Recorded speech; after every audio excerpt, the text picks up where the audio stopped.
अस्सलाम वालेकुम। 8th class कैसे हैं आप सब लोग। उम्मीद है कि आप सब बच्चे खैरियत से होंगे। मेरी दुआ है कि अल्लाह पाक आप सबको अपने हिफ्ज़ व ईमान में रखे। तो आज हमारी असाइनमेंट का दूसरा लेक्चर है।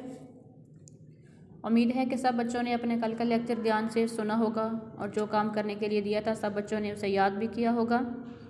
आज हमारी पहली असाइनमेंट का दूसरा लेक्चर है।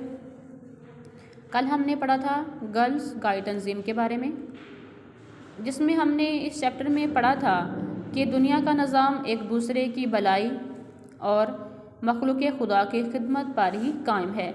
तो इस सिलसिले में जो तंजीमें काम करती हैं लोगों की भलाई करने में, उनकी खिदमत करने में, तो उनमें दो तंजीमें ऐसी हैं, बॉय स्काउट और गर्ल्स स्काउट्स।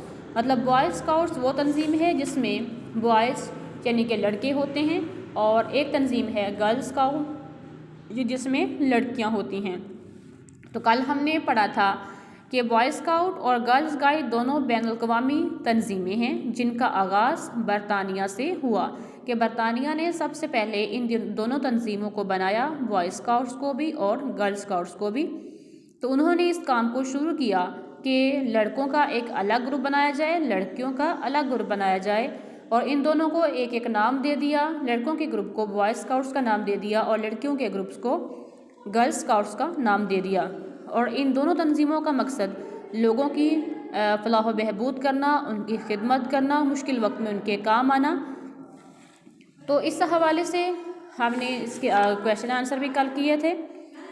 तो आज हम इसके टिक क्रॉस करेंगे कि बॉय स्काउट और गर्ल गाइड दोनों तंजीमें हैं कौमी, सूबाई, बैनुल-अक़वामी या ज़िली। तो इसका ऑप्शन आएगा ऑप्शन नंबर 3 बैनुल-अक़वामी कि बॉय स्काउट और गर्ल गाइड दोनों तंजीमें हैं बैनुल-अक़वामी। ऑप्शन नंबर 2 है कि हुब्बुल वतनी और खिदमत खल्क बुनियादी खूबियाँ हैं अक़वाम मुत्तहदा की, यूनिसेफ की, गर्ल गाइड की या बॉय स्काउट की। तो हुब्बुल वतनी मतलब होता है वतन से मोहब्बत और खिदमत खल्क इंसानियत की खिदमत। तो ये किसकी बुनियादी खूबियाँ हैं? गर्ल गाइड की। जो गर्ल गाइड एक अलग ग्रुप है उनकी ये बुनियादी खूबियाँ हैं। जदीद तकाज़ों और हालात को सामने रखते हुए गर्ल गाइड के असूलों पर नज़रसानी की गई। 1977 में, 1979 में, 1967 में या 1966 में ये नज़रसानी कब की गई? जदीद तकाज़ों और हालात को सामने रखते हुए 1966 में। बॉय स्काउट तंजीम के बानी हैं मोहम्मद अली जौहर, कायद आज़म रहमतुल्लाह अलैह, लॉर्ड बैडन पावल, शिबली नोमानी रहमतुल्लाह अलैह। बॉय स्काउट तंजीम के बानी हैं लॉर्ड बैडन पावल।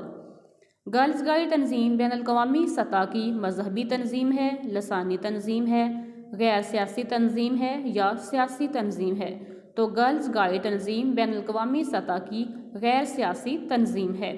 गर्ल्स गाइड तंजीम मुश्तमिल है 2 शोबों पर, 8 शोबों पर, 6 शोबों पर या 3 शोबों पर। तो गर्ल गाइड तंजीम जो है वो मुश्तमिल है 3 शोबों पर। जैसा हमने एक क्वेश्चन भी पीछे पढ़ा था कि गर्ल गाइड तंजीम के 3 शोबों के नाम क्या थे। मतलब उनमें बताया गया था कि उन 3 शोबों में लड़कियों की उम्र जो है कहाँ से कहाँ तक होती है। आगे आपके आगे अल्फाज के मायने हैं। मायने मैं बोलती जा रही हूँ लेकिन आप साथ अपनी बुक्स पे नोट कर लीजिएगा। और एक बात याद रखिएगा कि आपने अपनी लेड पेंसिल के साथ बुक पे जो भी काम करना हुआ, अल्फाज मायने लिखने हुए या वाहिद जमा मुतज़ाद, जो कुछ भी आपने अपनी बुक पे काम करना है वो आप लेड पेंसिल के साथ करना है, ताकि अगर कहीं पे कुछ गलत हो भी जाए तो आप उसको रेज़ कर सकें। तो सबसे पहले अल्फाज मायने है, मैं बोलती जाऊँगी, आप साथ साथ अपनी बुक पे नोट करते जाइएगा। बेलौस बगैर किसी लालच के। बेलौस का मायने होगा बगैर किसी लालच के। बानी बनाने वाला, मिसाक दस्तूर या मुआहदा, रुग़बत शौक़, रहनुमाई करने वाला, तहसीन तारीफ़, हुब्बुल वतनी वतन से मोहब्बत। ये आप सब बच्चे अपने अल्फाज मायने को लेड पेंसिल के साथ बुक पे लिख लीजिएगा। आगे हम करेंगे, ये मुतज़ाद हैं, 2 सतरें दे दी हैं ऊपर अल्फाज दे दिए हैं, नीचे उनके मुतसाद दे दिए हैं।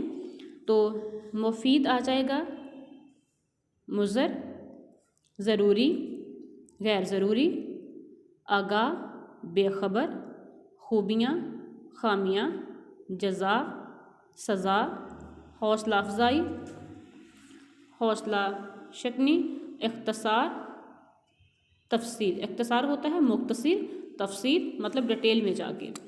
तो अल्फाज की जमा बनानी है, मैं बोलती जाऊंगी, आप साथ लिखते जाइएगा। कदर, अकदार, अकदार, मतलब स्टार्ट में भी अलिफ लग जाएगा, दाल के बाद भी अलिफ लग जाएगा, तो बन जाएगा कदर से अकदार, खिदमत, खिदमात, वस्फ, औसाफ, अलिफ वाव ओ स्वाद अलिफ सा फे औसाफ, असल, असूल, अलिफ स्वाद वाव और लाम, मुल्क, ममालिक, लफ्ज़, अल्फाज, ख्वाहिश, ख्वाहिशात, नुक्ता, नुकात, नज़रिया, नज़रियात, जज्बा, जज्बात, मरकज़, मराकिज़, मतलब मीम रे के बाद अलिफ लग जाएगा तो बन जाएगा मराकिज़।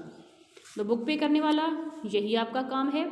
जो आपको असाइनमेंट पे काम दिया गया होगा कि आपने इतना काम जो है वो अलग से शीट पे लिख के आपने स्कूल में भिजवाना है, तो वो आपने लाजमी स्कूल में भिजवा देना है। आज आपका करने के लिए यही काम है बुक का। इसके साथ हम अपनी ग्रामर में से काम करेंगे, वो हम करेंगे मज़मून करेंगे अपना नज़्मो ज़ब्त। मज़मून होगा हमारा नज़्मो ज़ब्त। सबसे पहले आप इस बारे में देख लें कि नज़्मो ज़ब्त होता क्या है। नज़्मो ज़ब्त जो होता है असूल होता है, कुछ कायदे होते हैं कि हमने अगर अपनी ज़िंदगी को गुजारना है तो इसको गुजारने के लिए हम किन असूलों पर काम करेंगे, किन असूलों पर चलेंगे, किन कायदों पर चलेंगे तो हम अपनी ज़िंदगी गुजार सकेंगे। किसी भी काम को किसी असूल के तहत, किसी कायदे के तहत करने को नज़्मो ज़ब्त कहते हैं। अगर कोई भी काम नज़्मो ज़ब्त के तहत किया जाएगा तो वो बहुत अच्छा होगा। अगर उसको बिना किसी नज़्मो ज़ब्त के, बिना किसी प्लानिंग के किया जाएगा तो वो काम कभी भी खैरियत से या कभी वो मुकम्मल नहीं होगा। तो इसलिए ज़िंदगी में नज़्मो ज़ब्त को बहुत अहमियत हासिल है। किसी भी काम को करने के लिए, ज़िंदगी गुजारने के लिए हमें उसके कुछ असूलों पर अमल करना चाहिए। तो दुनिया में हर काम किसी न किसी ज़ाब्ते और कानून के तहत चल रहा है। इसी ज़ाब्ते और कानून का नाम नज़्मो ज़ब्त है। अगर हम अपने गर्दोपेश के माहौल पर, गर्दोपेश मतलब इर्द गिर्द के माहौल पर नज़र दौड़ाएं तो मालूम होगा कि कायनात का ज़र्रा ज़रा एक ख़ास कायदे और कानून का पाबंद है। सूरज, चाँद, सितारे सब एक कानून फितरत में बंधे हुए हैं। ज़मीन एक ख़ास रफ्तार से घूम रही है। दिन रात एक ख़ास असूल के तहत बारी बारी ज़हूर पज़ीर होते हैं। ज़हूर पज़ीर मतलब निकलना किसी भी चीज़ का। नबातात, जमादात और हैवानात सब एक मखसूस कानून के ताबे हैं, ताबे फरमाबरदार हैं। इंसानी जिस्म के अज़ा भी किसी न किसी ज़ाब्ते के पाबंद हैं। इसी ज़ाब्ते में कहीं नुक्स पैदा होता है तो इंसानी जिस्म मुख्तलिफ अमराज का शिकार हो जाता है या काम करना छोड़ देता है। आप देखते हैं कि अगर आपके जिस्म के किसी एक हिस्से में भी अगर दर्द होता है तो पूरे का पूरा जिस्म जो है वो तकलीफ़ में आ जाता है या वो काम करना छोड़ देता है। अल्लाह ताला, तो आपने इसको एक साथ नहीं लिख देना। जैसे उन्होंने रीडिंग, बस रीडिंग लिख दी है तो मज़मून का मतलब होता है कि किसी भी चीज़ को आपने पॉइंट्स के साथ लिखना है, उसके पॉइंट बना के। तो नज़्मो ज़ब्त सबसे पहले है, आप सबसे पहले हेडिंग दे देंगे कि नज़्मो ज़ब्त का मफ़हूम। सबसे पहले आप हेडिंग देंगे नज़्मो ज़ब्त का मफ़हूम। उसके बाद उसको लिखना आप स्टार्ट कर देंगे कि नज़्मो ज़ब्त जो होता है वो क्या होता है, या किसी भी चीज़ को कायदे कानून के तहत लेकर चलना नज़्मो ज़ब्त होता है। तो बाकी आप यहाँ तक इसकी एक हेडिंग दे लेंगे। आगे आ जाएगा कि अल्लाह ताला ने दुनिया में पैगंबर और अंबिया कराम अलैहिस्सलाम मुख्तलिफ वक्फ़ों के बाद भेजे ताकि इंसानों को ज़िंदगी गुजारने का बेहतरीन निज़ाम समझा कर और उन्हें किसी कायदे और कानून के मुताबिक ज़िंदगी बसर करने का आदी बना सकें।